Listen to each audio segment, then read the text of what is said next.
Guardians की बात भी कोई बजट नहीं था बच्चों के लिए आगे पढ़ाने का। आप देखते हैं कि प्राइवेट स्कूलों की जो किताबें हैं वो बहुत महंगी हैं। 5 से 10 हज़ार तक का कोर्स आता है बच्चों का। तो हर माँ बाप इस दौर से गुजरा जब वो कि 5-10 हज़ार की किताबें वो कहीं से जुटा नहीं पाया बच्चों के लिए। संस्था ने निर्णय लिया कि पिछला सिलेबस जो बच्चों का है उसको कलेक्ट करके अगली कक्षा के बच्चों तक पहुंचाने का काम संस्था करेगी। संस्था ने 2021 में इसको शुरू किया था प्राइवेट एक किराए का कमरा लेकर, और उस वर्ष लगभग 5 लाख रुपए की किताबें हम लोगों ने गरीब जो जरूरतमंद बच्चे, गरीबी उसमें कोई कैटेगरी रखी थी हम लोगों ने, कोई भी छात्र किसी भी परिवार का हो वो आए और अपनी पिछली कक्षा की जमा करे, अगली कक्षा की हमारी बातों को ले जाए। ऐसे करीब हम लोगों ने 5 से 6 लाख रुपए का जो जनपद के गार्जियन थे उनका इसमें हम लोगों ने सहयोग किया था। उस मुहिम को आगे बढ़ाने में भी आलोक मयूर जी का बहुत बड़ा योगदान है। इन्होंने उसको देखा कि ये प्राइवेट कमरा है और इनका भी इसको उन लोगों को खर्चा निकालना पड़ता है। इन्होंने नगर पालिका का जो रेल बसेरा है उसमें एक कमरा अलर्ट कराया संस्था के लिए, और उसके 2022 और 2023 में भी संस्था ने फिर कंपटीशन की पुस्तकें, उसकी अभी तक संस्था करीब 18 लाख रुपए की पुस्तकें बच्चों को दे चुकी है। ऐसे हमारे आलोक भाई है, आज भी नगर पालिका के उसमें हमारा पुस्तक बैंक चल रहा है। ऐसे ही प्रशांति विद्यालय के डायरेक्टर, साइंस संस्था के अध्यक्ष, समाजसेवी अजय श्रीवास्तव जी हैं।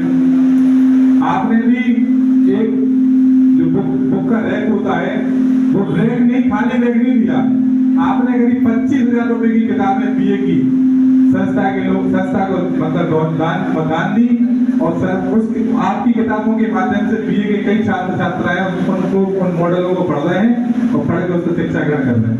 आपने भी नई किताबें आपने ऐसे ही विजय यादव जी हैं, इन्होंने भी उस समय कोविड का टाइम था, उस समय इन्होंने भी अपने स्कूल की जो बच्चे पढ़ते थे उसकी फीस माफ करी थी। ऐसे तमाम लोग हैं।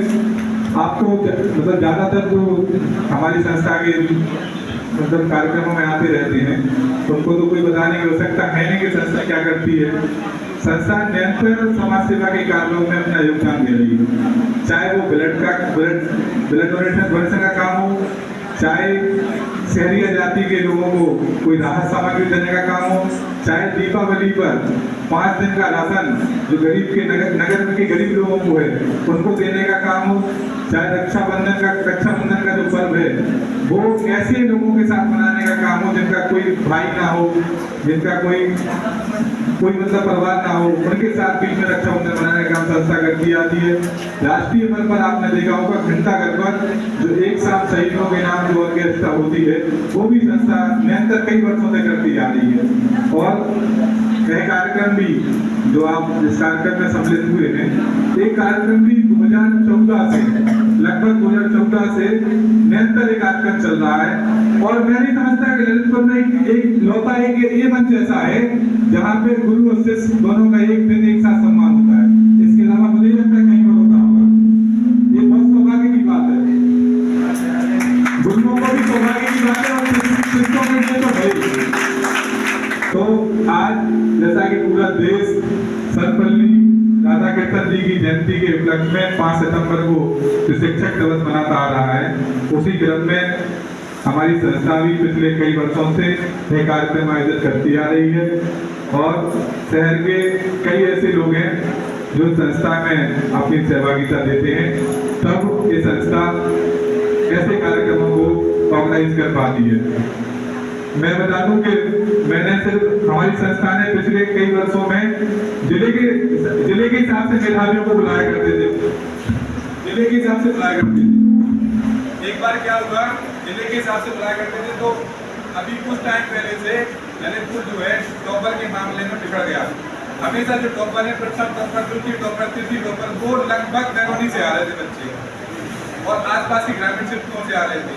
तो काफी खुशी की बात है कि नगर में इतनी सुविधाएं होने के बाद भी यहाँ के बच्चे उस टॉप 10 की सीरीज में नहीं पहुंच पा रहे थे। पर वो भी हमारा जिला है, हमारा हिस्सा है, ये भी हम लोगों को गौरव की बात है। पर कई बार ऐसा हुआ कि बच्चों को हम लोगों ने इन्वाइट किया और आजकल के बच्चों को आप जानते हैं वो बाइक से, साइकिल से, किसी भी चीज़ से चल देते हैं। पिछली बार एक दुर्घटना हो गई थी, इसलिए हम लोगों ने अब उन बच्चों को इन्वाइट करना बंद कर दिया।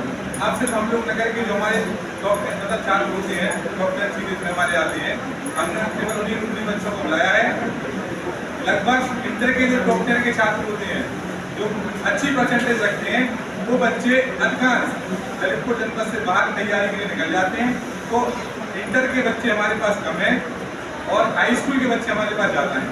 साथ ही में हमारे नगर के जो शिक्षक हैं, साथ में शिक्षक के साथ साथ अपने व्यक्तिगत उससे खर्चे से उनकी मदद करते हैं, बच्चों को पढ़ने में सहयोग करते हैं। ऐसे शिक्षकों को हमने चयनित किया और ऐसे शिक्षकों का भी आज यहाँ पर सम्मान समारोह होने जा रहा है।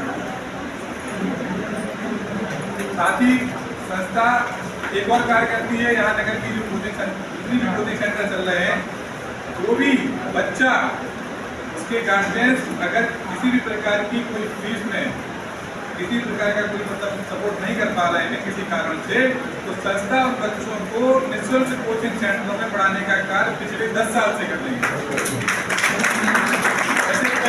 ऐसे कई बच्चे हैं, मैं आपको बता दूं, नाम तो मैं किसी का नहीं लेता, मगर मैं उन टीचरों का आभारी हूँ कि जो सिर्फ हमारी संस्था के छोटे से आह्वान पर वो किसी भी बच्चे का कोई वेरिफिकेशन नहीं करते, किसी प्रकार की कोई उस बच्चे से पूरी साल पढ़े, पूरी साल नहीं कहेंगे, 2 साल पढ़े 2 साल नहीं कहेंगे, उससे किसी प्रकार की फीस की बात नहीं करते और साथ में उस बच्चे के साथ एक्स्ट्रा मेहनत करते।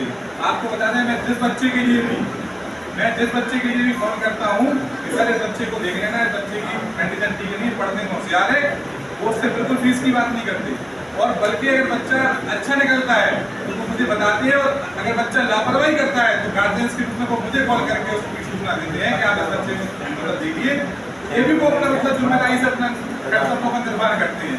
बहुत बड़ी बात है, ऐसे भी शिक्षक हमारे बीच में अभी कुछ बीच में आएंगे जो संस्था के लिए लगातार कोचिंग में मदद कर रहे हैं। इसी क्रम में मैं अपनी